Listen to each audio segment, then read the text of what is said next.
Hello everyone, আসসালামু আলাইকুম। কেমন আছো তোমরা সবাই? আশা করি তোমরা অনেক ভালো আছো। আর আমি আল্লাহর রহমতে আমিও ভালো আছি। আজকে আবারও নতুন একটা ভিডিও নিয়ে আসলাম তোমাদের সামনে। তো চলো পুরো ভিডিওটা দেখো। তো সকালে উঠে আমি খুব তাড়াহুড়া আমার লাগছিল যে ঈশার পাপা বলছে আমি এক্ষুনি চলে যাব। তখন আমি ওনাকে বলছি তুমি স্নান করো, আর এর মধ্যে আমি তরকারিটা রান্না করছি। খুব তাড়াহুড়ো কিন্তু লেগেছিল। আর সকালে উঠে আমি একদিকে গরম জল বসিয়েছি, আমরা তো চা নাস্তা করে সেইটুকু শেষ। আর মেয়েকে স্কুলেও দিয়ে দিলাম, তারপরে উনি উঠলো, ওনাকেও চা দিলাম, মেয়েকে দুধ বিস্কুট খাইয়ে দিলাম। তারপর উনি বলছে আমার খুব আজকে লেট হয়ে গিয়েছে, আমার খুব তাড়াহুড়ো লাগছে, আমি এক্ষুনি বেরিয়ে যাব। আমি বললাম তুমি যাও একটু স্নান করে নাও, আর আমি এরই মধ্যে তরকারিটা রান্না করছি। আর এইখানে দেখো আমি এসে একদিকে গরম জল বসিয়েছিলাম আর একদিকে একটু মাংস ছোটো ছোটো করে টুকরো করে নিয়েছি। আর এই টুকরো ছোটো ছোটো টুকরোর মধ্যে আমি কি দেব, মশলাটা দিয়ে দিয়েছি দুটো আলু আর পটল তিন চারটা ছোটো ছোটো করে আমি রান্না করব। এখানে আমি খুব তাড়াহুড়ো করে রান্নাটাও করছি, খুব ভালোভাবে মশলাটা আমি করতে পারছি না। তো এখানে জলটা দিয়ে খুব তাড়াহুড়ো করে সিটিটা দিলাম, যখন উনি চলে যাবে খেতে যাবে। তো এখানে আমি প্রেশার কুকারের ঢাকনটাও বন্ধ করে দিলাম যাতে সিটিটা খুব তাড়াতাড়ি এসে যায়। তো এখানে আমি একটু ভাজাও বসিয়ে দিলাম পটল।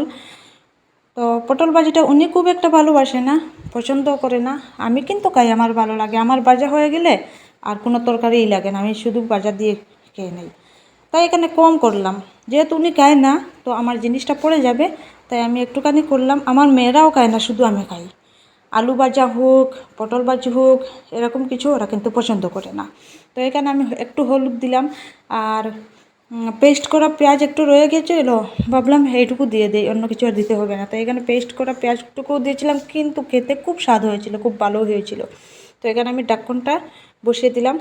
আমার দেখো এখানে পটলটা হয়ে গিয়েছে। এখানে আমি আলু আর পটল এগুলো এই মাংসতে ছেড়ে দেবো। তো এখানে দেখো খুব সুন্দর লাগছে দেখতে, কালারটা খুব সুন্দর হয়েছে। তো এখানে আমি এইটুকু ছেড়ে দিলাম, একটুখানি ঢাকনটা লাগিয়ে রাখবো যেহেতু গন্ধটা চলে যায়, তারপর আমি আবার জল দিয়ে এটাকে সিটি দিয়ে দেবো। তো এখানে দেখো আমার কি একটা পার্সেল আসলো সকাল সকাল। উনি করে থাকতেই কিন্তু অন্য একটা পার্সেল এসেছিলো ওনার ম্যাডামের, আর এই একটা পার্সেল আসলো আমার বাচ্চাদের। আমি এটা অর্ডার করেছিলাম এজিওতে।